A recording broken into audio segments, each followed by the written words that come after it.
Mister Gopal, ನಿಮ್ಮ luck ಸರಿ ಇಲ್ಲ. ನಾವು ಟ್ರೈ ಮಾಡಿದ್ವಿ, ಆದರೆ ಅವ್ವನೇ ಒಪ್ಲಿಲ್ವಲ್ಲ. ಸುಮಾ, ಅಪ್ಪ ಹೇಳೋದ್ರಾಗೂ ನ್ಯಾಯ ಐತೆ ಕಣಬೆ. ಹೌದಕ್ಕ. ಜೀವನದಾಗೆ ಒಂದು ಕಿತ ತಪ್ಪು ಮಾಡಿದ್ರೆ ಅದು ಸಾಯೋ ಗಂಟ ನಮ್ಗೆ ಅಂಟ್ಕೊಂಡೇ ಇರ್ತದೆ ಅನ್ನೋದಕ್ಕೆ ನಾನೇ ಉದಾಹರಣೆ. ನೀವು ಓವರಾಗಿ ಡ್ರಾಮಾ ಮಾಡಬೇಡಿ. ಇಲ್ಲ ಕಣಪ್ಪ, ದಿಟ್ಟವಾಗ್ಲೂ ಮನ್ಸಿಗೆ ನೋವಾಯ್ತೈತೆ. ಅವ್ವ ಯಾಕೆ ಬೇಡ ಅಂತಿದ್ದಾಳೆ ಅನ್ನೋದಕ್ಕೆ ನಂಗೆ ಕಾರಣ ಗೊತ್ತಾಯ್ತು. ಏನು ಕುಸೆ? ರಾಜಿ.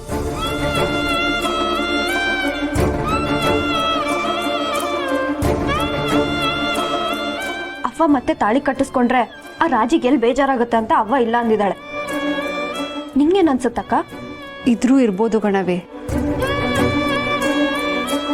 ಅಲ್ಲಕ್ಕ, ಆ ರಾಜವ ನಮ್ಗೆ ಎಷ್ಟೆಲ್ಲ ತೊಂದರೆ ಕೊಟ್ಟಿದ್ದಾರೆ. ಅವ್ರು ಬೇಜಾರು ಮಾಡ್ಕೋತಾರೆ ಅಂತ ಅವ್ವ ಯೋಚನೆ ಮಾಡ್ತಿದ್ದಾರಾ? ಅವ್ವ ಹಂಗೆ ಅಲ್ವೇನವೇ, ಚಾಟಿ ತಗೊಂಡು ಹೊಡೆದ್ರೂ ಚಾಟಿಗೆಲ್ಲಿ ನೋವಾಯ್ತೈತೋ ಅಂತ ಯೋಚನೆ ಮಾಡ್ತಾಳೆ.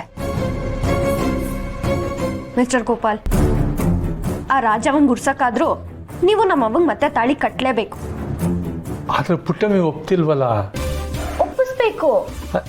ನೀವು ಅವನ್ನ ಒಪ್ಸಕ್ಕೂ ಮುಂಚೆ ಆ ರಾಜಿನ ಒಪ್ಪಿಸ್ಬೇಕು.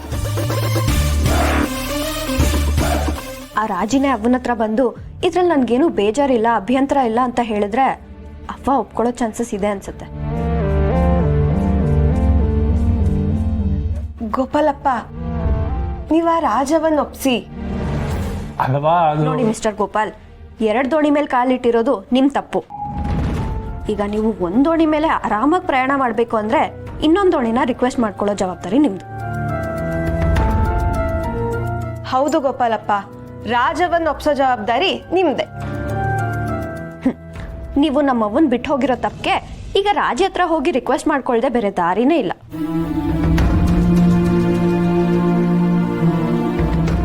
ಆ ಕಿರಾತಿಗೆ ಇದಕ್ಕೆಲ್ಲ ಒಪ್ಪಕ್ಕಿಲ್ಲ ಕುಸೆ.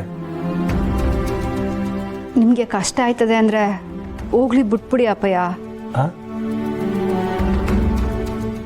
ಇಲ್ಲ, ನಾನು ರಾಜಿ ತಾವು ಮಾತಾಡ್ತೇನೆ. ನಾನು ಪುಟ್ಟಮ್ಮಿ ಕುತ್ತಿಗೆಗೆ ತಾಳಿ ಕಟ್ಟಲೇಬೇಕು. ರಾಜಿನ ಒಪ್ಸಿ ಕಲ್ಯಾಣೋತ್ಸವದಲ್ಲಿ ನನ್ನ ಆಸೆ ಈಡೇರಿಸ್ಕೊತೀನಿ. ನೋಡೋಣ, ನಿಮ್ಮ ಸಾಮರ್ಥ್ಯ ಎಷ್ಟಿದೆ ಅಂತ ಗೊತ್ತಾಗುತ್ತೆ.